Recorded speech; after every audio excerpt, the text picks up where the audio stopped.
Hello. What's up, team? We're back after a 3-month hiatus that we did not plan. But we're here and we're going to try this. And this is our first test channeling and we'll see what happens. It's been a long summer. Sorry we disappeared, but it is actually pertinent to today's topic, which is the root chakra. Root chakra. And clearing ancestral patterning, which all empaths and healers carry. The reason it's pertinent is this summer I was home with my sister trying to help clean out our parents' house for sale, which was a really big endeavor. Sure, a lot of you have been there. Very emotional, lots of stuff. And we're not done. We've got lots more to do, but it was a really hard summer, but it was also very healing because it was about clearing out a lot of old energy that needed to go. And it had been needed to be done for a long time. So anyway, I think it segues perfectly into who I was feeling wants to be here today. Because in 2018, 2019, I started doing sorry, written channelings of different friends on the other side. And they all had their certain topics that they wanted to come through and talk about. And our friend today is a certain Princess Leia, and also known by many other achievements, so we don't want to pigeonhole. But anyway, she came through in 2019 to talk about A, being an empath and not knowing it, and B, having a ton of ancestral karma and energy that she came into this world with, and also not knowing that. And so carrying a lot of childhood pain, a lot of difficulty. This is the channeling, that's why I have it. It's really long.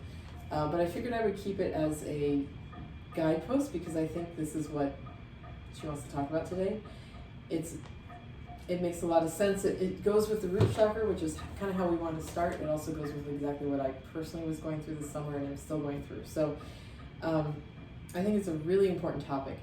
I'm super passionate about empaths learning, healers, all of you, learning that we all carry a lot of energy from our family lineages. It's not just us. We carry stuff from our own soul's history, from different lives, and those are our own lessons to learn and wounds to heal, and gifts.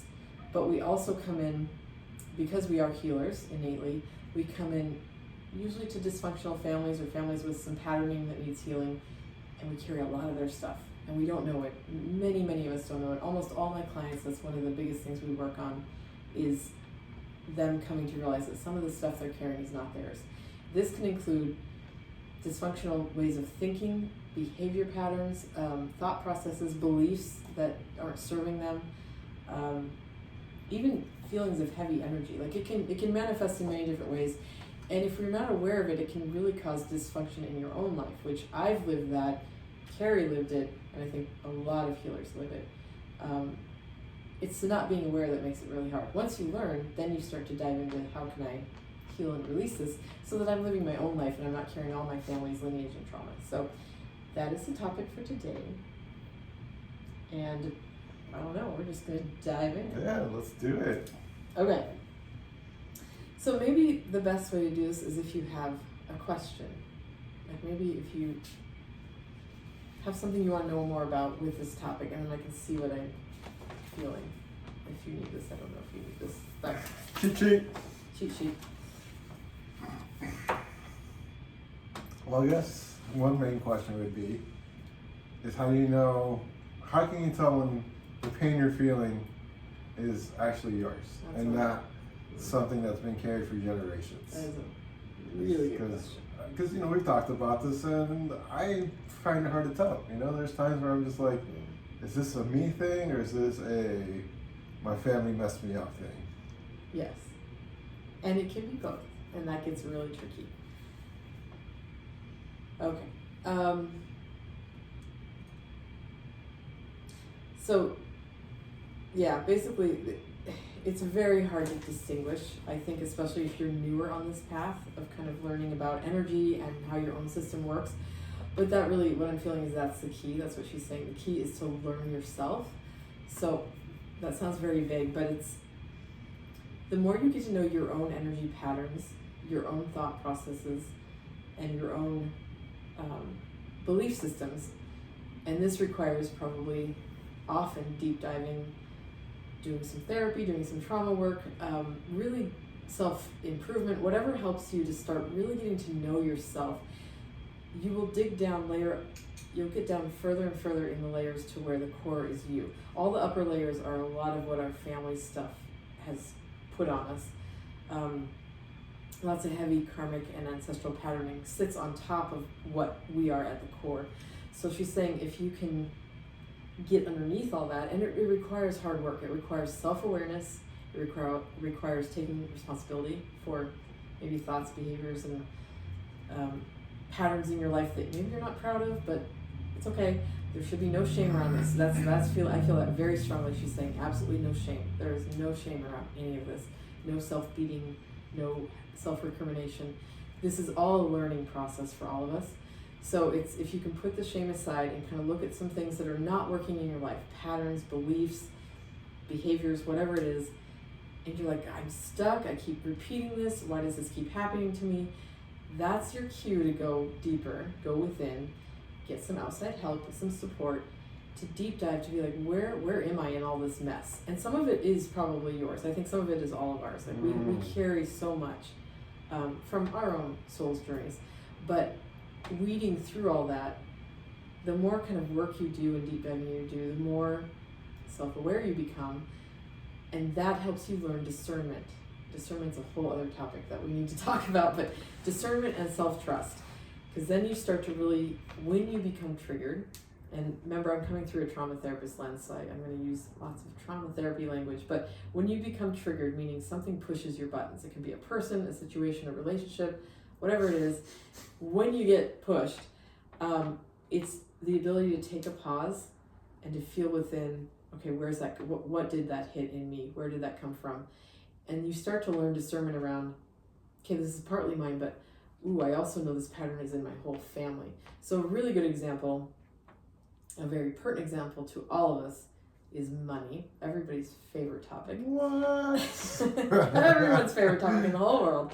Which we have a lot of. Oh yeah. Yeah, we're rolling in it. And by the way, did you guys notice when she was talking about relationships, she looked right at me? Like, go on. Anyway, so money is a hot button for everybody in the world. So obviously we carry our own stuff around it, but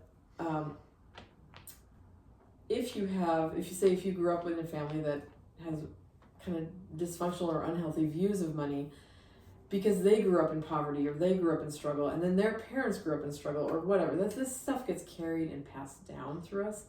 And so we can carry those wounds on top of our own wounds. And so, a bill comes or an expense happens and you feel it. You feel it in your gut or you feel it in your heart, wherever you feel it in your body. It's important to feel into, okay, some of this is mine, but some of this might also be my parents' old fears, old wounding that I am also carrying as a healer and an empath. So it takes a long time to kind of sort through. But what she's saying is you have to be willing to do the hard work to go within and get to know yourself really, really well. Because then you start to discern that doesn't actually feel like mine. This is for sure mine, but this, and it requires kind of tuning into your family too and be like, well, I've seen this behavior in them, I've seen this pattern in them. Once you can do that, it gives you more information around, that part I don't need. I can work on my stuff, but I don't need to carry that part. So that was a very long answer to how do you tell? It's an ongoing journey too, by the way. Okay, so it's a process. It's never cut and dried. Yeah, it's I feel not like we're always a one and done where this feeling is not me. Don't we all wish? Yeah. Okay. No, I think it's a process, and I think it's ongoing where it has to be a lifelong feeling into of, is this mine or does this feel like it's mine plus? And I think that's a really good thing to always keep in mind because some of it is always ours. Like the thing with energy is what we feel inside gets mirrored outside of us. So if there are things in situations, people, places, whatever that are triggering us, there is a wound in us that's probably getting poked at that we already are carrying, but it doesn't mean the wound is all of ours. It could also be ancestral and lineage stuff coming down. So does that make sense? Ish? Fast down. Does it make sense, guys? Thumbs up if it does. I get what you're saying. No, I guess, you might have answered this, and maybe I'm asking the same question in a different way. But as an empath, how do you, I don't want to say block, but how do you avoid picking up that energy? From everybody around you, right? Yeah, or especially those close to you, you know? So again... Is that the same question? No, it's, well, yes and no. I think it really does go back to energy, is what I'm hearing, which I feel is very strongly. The stronger you are in your core, you become, like the image I'm being given is it becomes like it's a core of light. It's like a rod of light that is only you. It's only your soul's energy.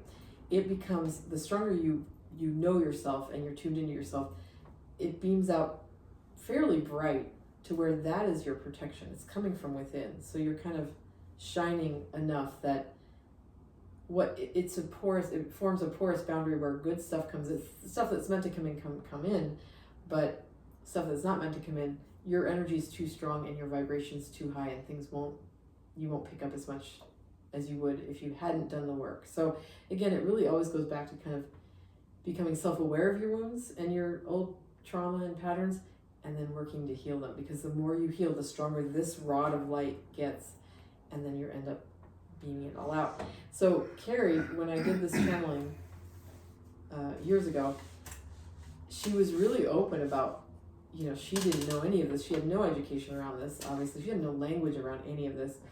And so she was super overwhelmed. She was just flooded with everybody else's stuff, plus her own family stuff, just lots of pain and trauma and pressure.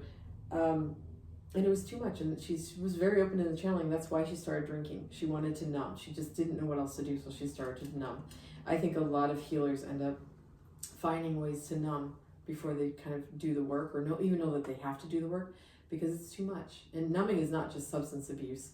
Numbing is, it can be anything. It can be food. It can be laying on the couch and watching 8 hours of TV every single day. I mean, there are different ways to check out from this world, and I think a lot of healers do that when they get flooded. And in her channeling, and I'm feeling it again today, she just said she was just flooded because she had no education around this, and she didn't know to even look at it. She didn't know it wasn't hers. A lot of it wasn't hers. So I think she's had a lot of eye-opening education now that she's on the other side, and she's pretty passionate about, we all need to be a little more aware of this. We need to understand energy. We need to understand how we work. We need to understand how the world works. It's all just interwoven streams of energy from people, places, and things. So it's filtering out, that stuff doesn't belong to me. That's not mine. And building your own core so you know what's yours. Does that make sense? To me, it does. Okay. Okay.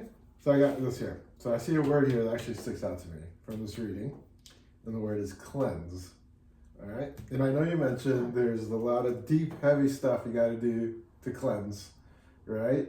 But is there, and I'm not saying as a quick fix, but as a kind of like a valve release, is there a recommendation that you would have to cleanse that heavy negative energy you have just for the day? I like that. I like the phrase valve release. I think that's incredibly important. Yes. She said yes. That's where you build in daily practices that help you center and ground and release stuff that just doesn't belong to you. And they can be very small and very easy. They don't have to be elaborate. You don't have to sit and om for an hour. You don't have to do huge ceremonies. It's tiny little things that you can build into your daily life that help you recenter. And this is tied to getting to know yourself, because then you start to learn when your compass is off and you're not centered, which pretty much every day all of us get knocked off a little bit here and there. If you can learn to read that compass really quick and be like, ooh, I feel a little funky, my energy's not right, or I feel overwhelmed, or something's off, that's your cue to go within and to kind of check, where am I energetically? What do I need? So for me, I'll give my example. Sorry, there is a hair that will not get out of my eye. Is that Carrie? I hope not. Poking at my eye. So for me, that would be so weird. When I feel my little needle off, I know I either need to A, journal, B, go on a run, C, meditate, which I'm not very good at, but I combine meditation and run a lot, or D, talk to someone, which is usually this poor guy. But those are kind of my, there's a few other things I do, but those are kind of my, how could I forget? Or Reiki is another one I do, so self-Reiki. But it's my little toolbox, and they're not complicated, and there's no rigidity around it. It's very fluid of like, which day, what do I need which day? And so I think if everybody can just, I think it's important to kind of, what works for you? Like, what is your little toolbox that's going to help you set that needle back to where it should be so that you're completely aligned with your inner core and you feel more grounded and more centered when you are a little overwhelmed. So what's your toolbox? Well, that's a good question, because I was gonna, whatever, yeah. So, well, I have a follow-up to that, and it's more of like, it doesn't necessarily have to be everything you mentioned, right? I mean, like, for example, like when you just asked me, sometimes mine is to, like, this is where I get confused, because I would say sometimes for me is to like binge watch a show that I know I've seen, but as I'm watching it, I'm processing stuff that I'm feeling inside of me, but the outside noise is like a distraction enough to help me. I mean, I don't know if distraction is the right word, but it helps me process. Well, that's a good point, because I think there's a lot of shame around, for instance, binge watching a show, which by the way I do too. There's no judgment around that. There's not meant to be judgment. When I said that, I meant like you're on the couch for weeks at a time. When you do what you do, which I know you do that and I do that too, that does sometimes quiet the anxious mind and let things cook in the background and process. And so that is a form of self-nurturing, really. It gives you space from all the thoughts and feelings so that it can kind of cook and figure itself out in the background while your mind relaxes because you're sucked into a show. So I'd say that is absolutely part of a toolbox. That's definitely part of mine. I should have mentioned it. It's just with balance. It's always with balance. And so as long as you're... because if it's too much, then you're escaping. If it's too much, then you're escaping. Okay. And like, I don't want to see the world. But if you use it with intention, like, whoa, I need a break. I just need a few hours to just not think. That's absolutely fine. Even if it's a few days on end. Like it's, when they were saying that, or when she was saying that, it was more of a dramatic kind of like, I've checked out of life, I'm just never leaving my couch. That's not what you're talking about. So it is healthy. I think it's totally healthy, and there's absolutely no shame in it to take a mental break and just watch a good show. Like we do that a lot, and I think it helps us reset everything. But again, it's with awareness of balance. Yeah, where's the balance? So. What was that your follow-up? Yeah. Oh. Yeah, that was it. Okay. Okay. Yeah, so I think developing a toolbox, again, it doesn't have to even be spiritual. It doesn't have to be like I meditate every day. I get a lot of clients who are extremely ashamed that they don't meditate daily because they think they're supposed to. Same here. I don't know where that rule came from. Who wrote the rule? No, I have no idea. It's ridiculous. I don't meditate every day. You don't have to, and Spirit never wants you to unless you're drawn to. If it makes you happy and completely helps you thrive, that's different. But if you're doing it because you feel like you should, and you feel pressured and you feel stressed and like this is I'm going to be a good spiritual person, it's not ever going to have the right energy. It's going to feel like homework, and that's not going to help anybody. So these things can be completely non-spiritual stuff, like watching a show, or not even taking a walk. Like I can tell when I just need to get out and just be outside. So it can be anything. It doesn't have to be Zen. Yes. So I think the big lesson for today is learning to tune into your own energy, which requires going underneath to what are things I feel aren't quite healed in me, that I can get to know myself around and start working on, moving some of that trauma energy out, some of that more wounded energy. That makes space for discernment, because then you'll start to know, oh, this is mine, no, this is not mine. That takes a lot of practice, but it comes. I think it's kind of a lifelong practice, because I still get flooded sometimes with other people's stuff, and it takes me a minute to catch. But I think it's really important to know thyself, is what I just heard. That's really the core of everything. When you know yourself, who you are on a core level, you'll really start to notice what doesn't belong to you.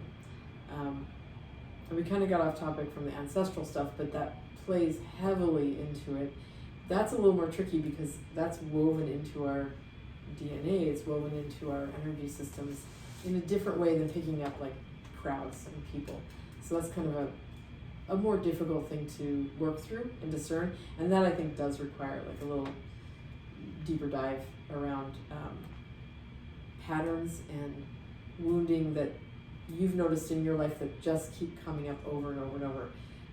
Again, not to say none of it's yours, but to kind of realize, oh, some of that I might have actually inherited from lineage stuff, ancestral stuff.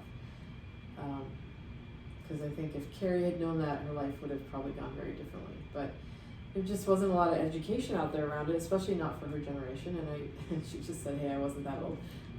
Okay, she's not that much older than us, but you know, it's just now being talked about. So I think it's important to honor that and to be like, okay, we have more tools now. So I'm satisfied. I think I did more talking than she did, actually. Well, that's okay.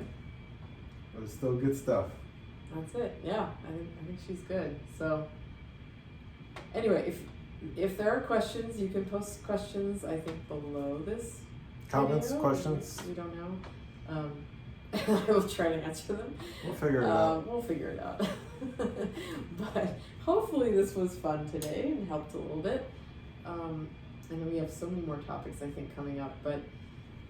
And the format might change. This was our first one. We have no idea. We're just trying this. But we did it. Yay. Yay. Thanks, Carrie. Hooray. All right. Thank you, guys. And we'll see you next time. And it won't be 3 months from now. We promise. 3 weeks. Don't commit anything. Thanks, team. Bye.